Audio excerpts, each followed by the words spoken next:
Well, folks, today we got a bunch of really interesting news for you today. The reveal of the brand new Ocarina of Time Lego set happened today. And yes, you can get your pre-order in. I already have mine in.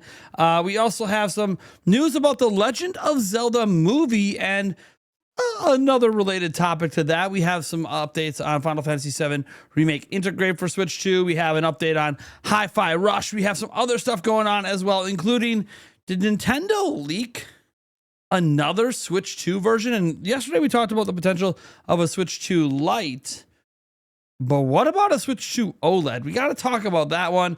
And then, hey, how about some little tidbits here and there, a rumor of sorts for the next 2D Metroid. We have a lot to dive into, and I can't wait to dive into it all with you guys. But before we do, I want to remind you, we are giving away 3 copies of that aforementioned Final Fantasy VII Remake Intergrade for Switch 2. You can enter through the link down in the pinned comment or the description. Also, we did hit 161,000 subscribers. Thank you so much. We're on our road to 200. So that means the next step is 162,000 subscribers. I want to thank everyone for getting us our first 1,000 subscribers of 2026. It's a truly special and momentous occasion every time we get 1,000 people to join our channel. It is a lot of people. I keep thinking, what would 1,000 people look like in my house right now? Could I even fit 1,000 people in here? Probably not. So it's a lot of people that decided they want to check out my content. So thank you for that. Now, let's go ahead and get into today's news. And first up, we have the Lego set, Ocarina of Time, The Final Battle. It's $130, which for 1,000 pieces, you know, it's a smaller Lego set, but it is not,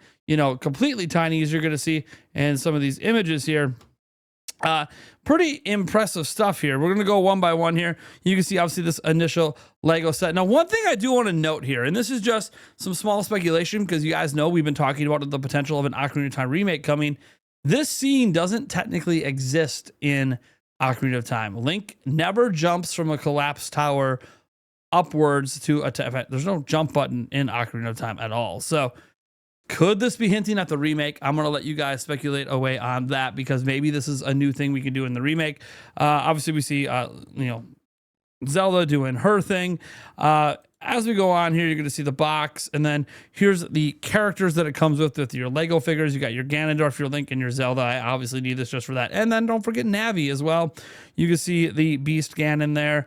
Now you can see what it looks like without Beast Ganon there, but with Ganondorf, pop it up if you want to set up a battle scene like that for your background.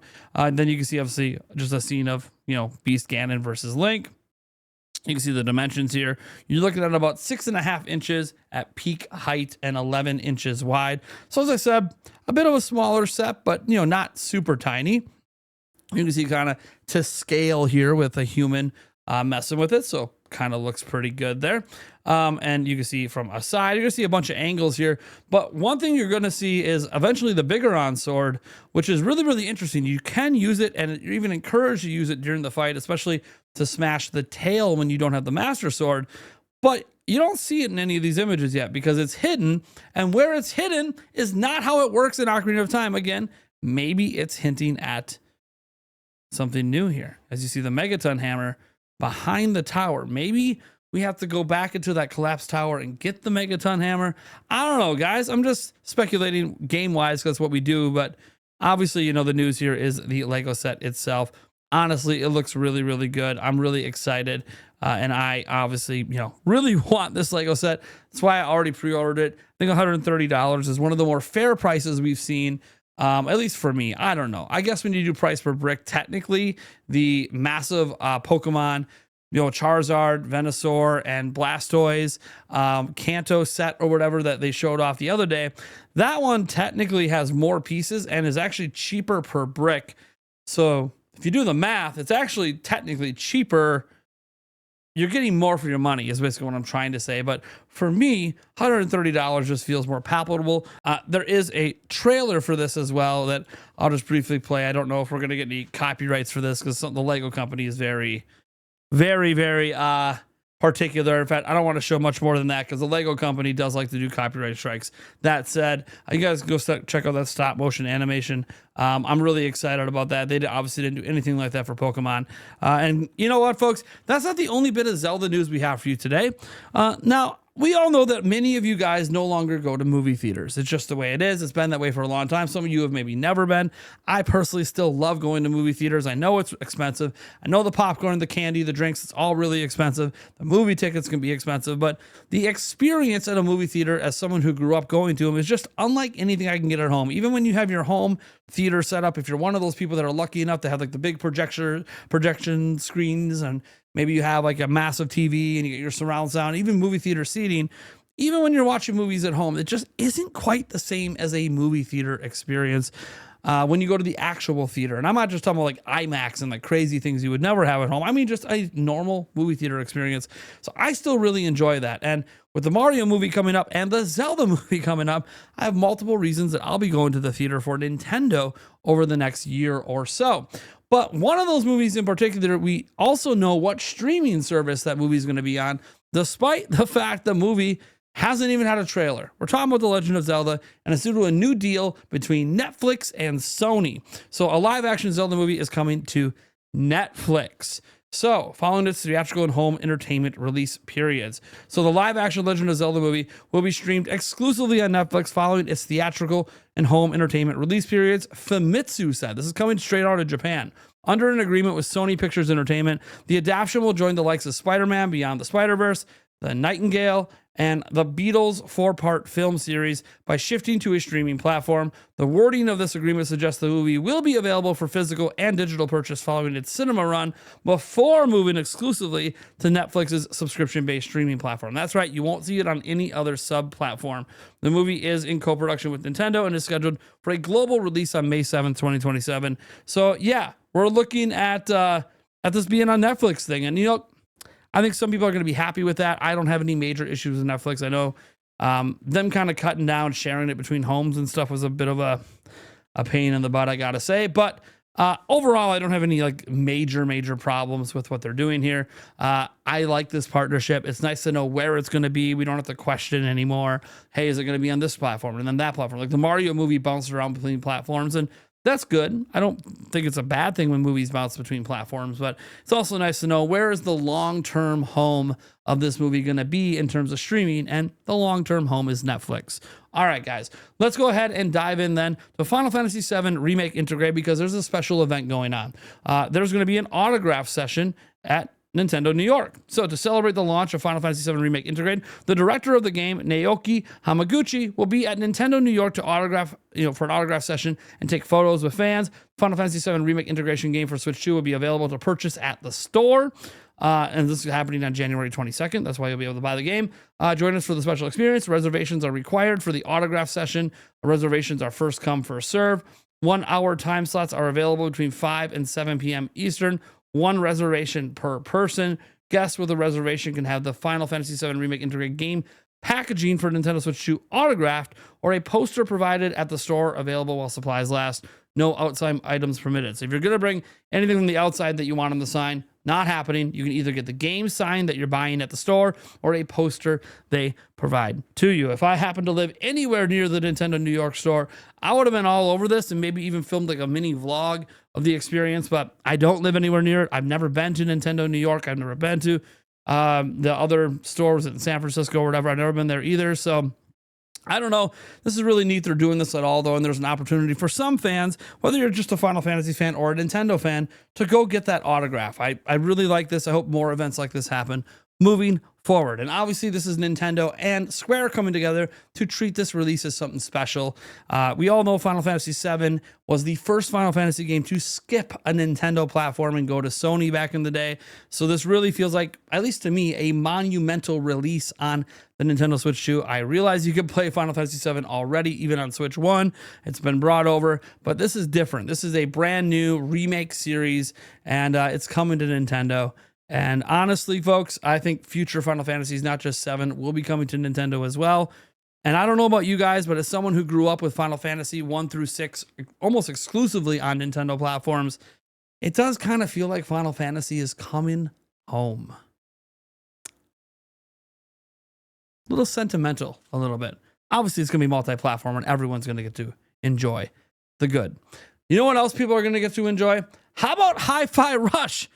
What? Why is Hi-Fi Rush back in the news? Well, it's back on the PEGI ratings yet again. So Hi-Fi Rush, the most GameCube-esque title to launch in the last 5 years, has once again been rated for the Switch by PEGI. Does that sound familiar? It should, because this actually happened back in April 2024 when the developer Tango Gameworks was still under Microsoft. A PEGI rating for the game on Switch appeared, but nothing ever happened, and Microsoft unceremoniously ditched Tango Gameworks entirely later that year. The company has since been acquired by publisher Krafton, and so this latest rating could actually result in a port coming to fruition.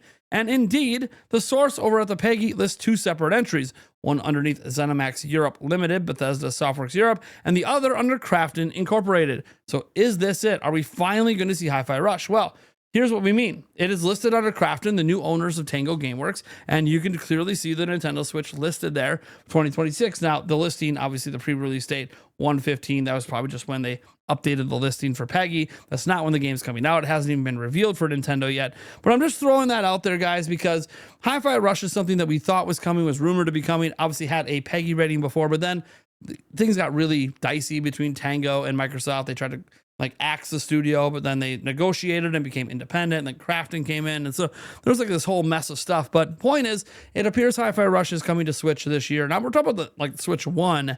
I think it's probably going to come to Switch 2 as well and have a Switch 2 edition, probably the same day, but that's not part of this rating. Maybe the Switch 2 edition is still being worked on. Maybe they don't have dev kits yet, so they're only working on Switch 1. Beats the hell out of me, but just to show you guys the PEGI website, you can see the two listings. This was the original listing back when it came out, and then this is obviously the new listing. So you can see that clearly there's been some movement here, and it does look like it's coming to Nintendo likely later this year.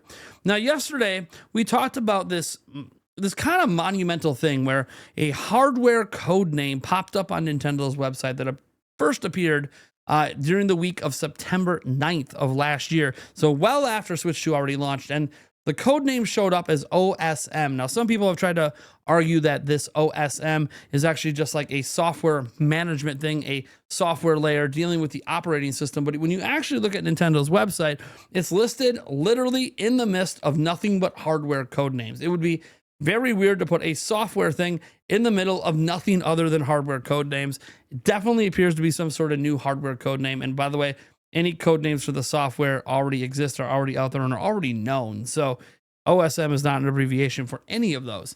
That being said, that's not really the focus on this particular day, unless it has to do with today's story, because Nintendo's obviously been marketing Animal Crossing in the new update. And yes, I've seen the videos. I've seen people that seem to be not pleased with the update. I'm maybe because it's smaller. I don't know. I'm a little confused because it's free. That's what I don't get. It's like looking a gift horse in the mouth. They didn't charge you for this update. They didn't even have to do this update, but they did. They could have put this update behind the Switch 2 edition $5 charge. They didn't do that. So I think kind of complaining about free updates is a little weird, especially if it doesn't make the game worse, but take that for what you will.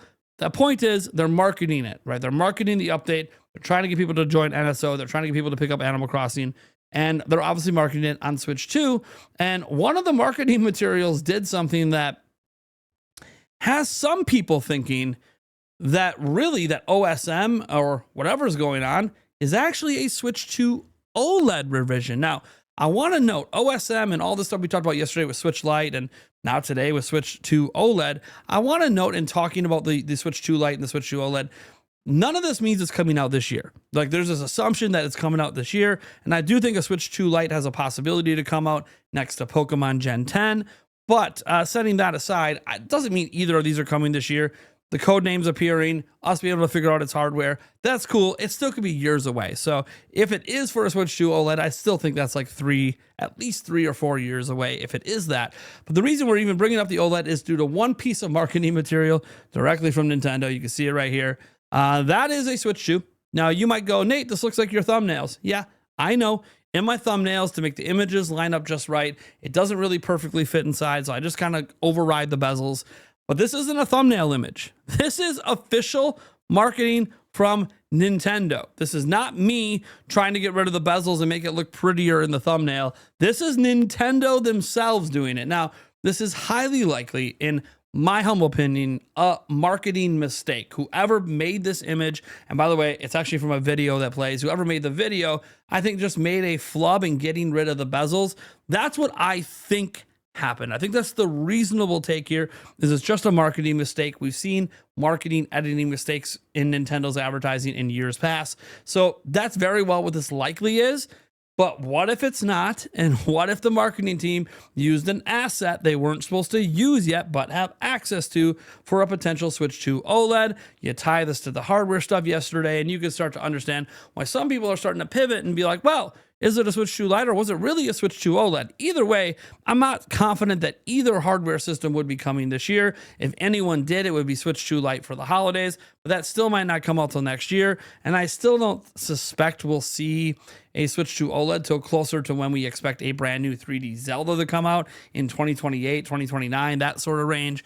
You got to put some space between these releases or people tend to get upset, as we saw with the conversations happening yesterday all over social media, where some people are upset at the idea of this system even coming out, a switch to Lite or a switch to OLED, thinking it should have been there at launch, as if Nintendo could just snap their fingers and have everything ready to go at launch. But I get it. People want price differences. They want OLED screens. They want, cheaper, more portable versions of the platform. I get it. People just want what they want, and we're not very patient, and we feel kind of stuck with what we have because it's the only thing we have. Nintendo has a long history, of course, of dropping smaller versions and bigger versions of their systems over time. This is an expectation I think all Nintendo fans had anyways. So if you bought a Switch 2 at launch and you're going to be pissed about an OLED existing in 3 or 4 years, we already kind of knew that was going to happen anyways. If you're just a Nintendo fan, if you're a general consumer, you're probably not watching these videos anyways. I don't really think that my videos are hitting on the general consumer base. It obviously hits more on the hardcore, more in the know consumer. I know this because when I make mistakes in my videos, you guys correct me down below. And why do you correct me? Because you guys are in the know. You are the core fan base for Nintendo. So yeah, obviously you guys are going to catch when I make mistakes.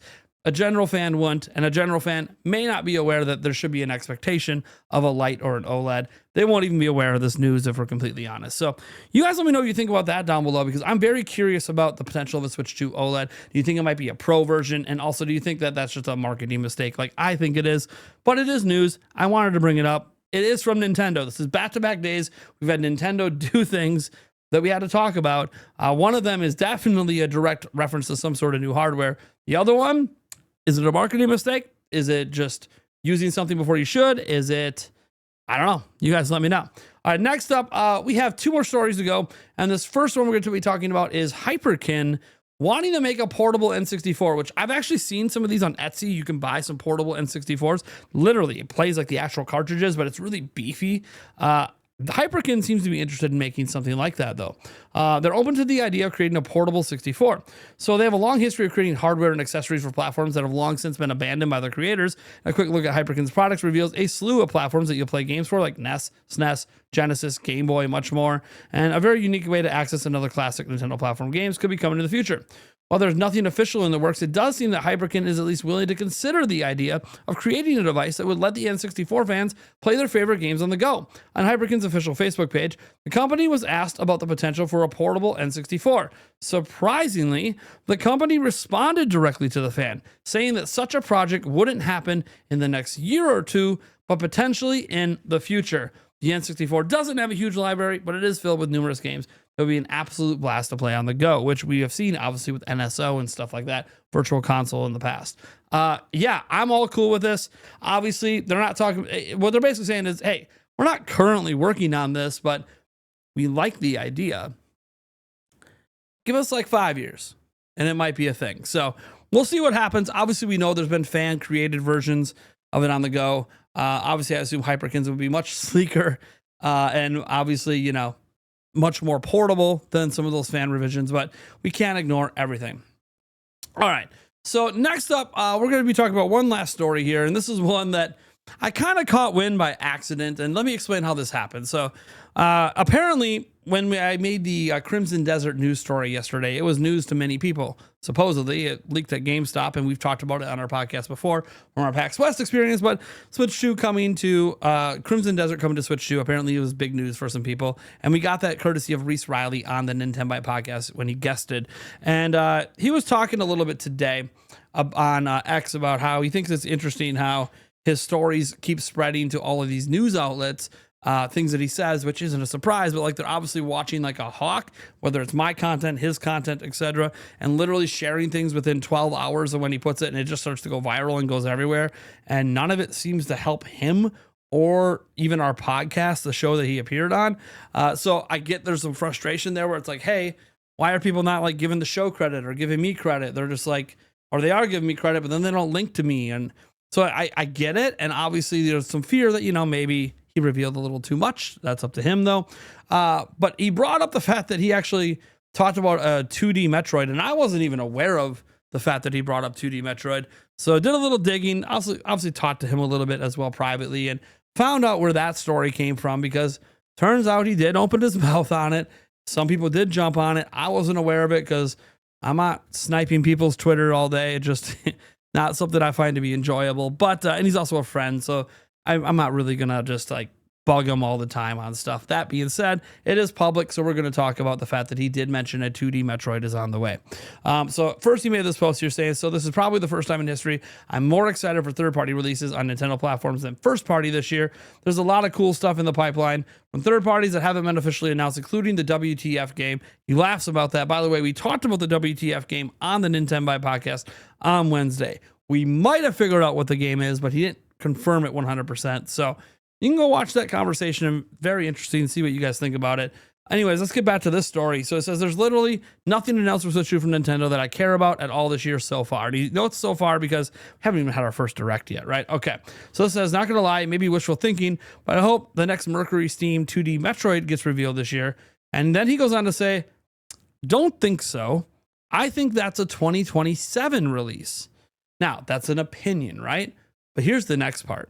The next 2D Metroid is very, very important because it's the end of an era due to something substantial happening with that game, and fans will be divided on whether it's a good or bad thing. It's interesting because people are divided on Metroid Prime 4 Beyond, and if that's a good or bad game, and now you're saying it's going to happen to side-scrolling Metroid as well. Maybe not it being a good or bad game, but divided on what this substantial thing is that's happening. So it's quite interesting. It also seems that Nintendo and their partner companies seem to be more willing to experiment a bit with Metroid, but maybe that's just because they're trying to appeal to more people. The thing is, the last Metroid game by Mercury Steam, the only one they've ever made, was Metroid Dread, and that is the best-selling Metroid of all time. So it's obvious Nintendo would want to go back to that. Well, there has been some few minor controversies going on at Mercury Steam that we found out over time, but obviously Nintendo's going to go back to the well of the company that made the best-selling Metroid ever. Well, very curious how this works out. Obviously, it's not revealed yet. He doesn't think it will be revealed until next year, but maybe it gets teased this year. Maybe it comes out this year.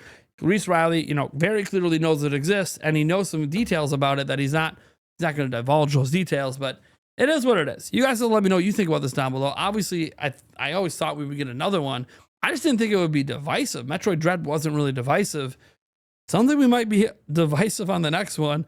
Keep wondering why they're doing this. Like every Metroid game, why is this so divisive? And I get it. Nintendo's probably just, and their partner companies or their owned studios and retro studios trying to like find a way to make Metroid more appealing. But sometimes you go too far in the wrong direction. People think they did that with Prime 4. And we'll see what people think about this. Obviously, we don't even know what the controversy is. We don't know what the substantial thing is. We don't know anything other than at least it's coming. And he thinks 2027, but he's not ruling out this year. That his opinion is 2027. So anyways, you guys let me know what you think about this down in the comments below. Kind of wild, man. We're talking about 2D Metroid. We're talking about a Switch 2 OLED or Pro or whatever the hell it is, even a Switch 2 Lite. Final Fantasy 7 coming home, it feels like. We're just going to have a lot of great news this week. Honestly, it's Friday. I've made a video every day, and every day has just had actually really, really, really interesting news. What's happening to start 2026, man? We haven't even gotten to the first Direct. I don't know, man. I ain't complaining because this is what I do and this is what I love to do. Thank you so much for tuning in. Of course, we should be live streaming tonight, so you can catch me there if you want to ask me questions about these stories or whatever else, and I will catch you in the next video.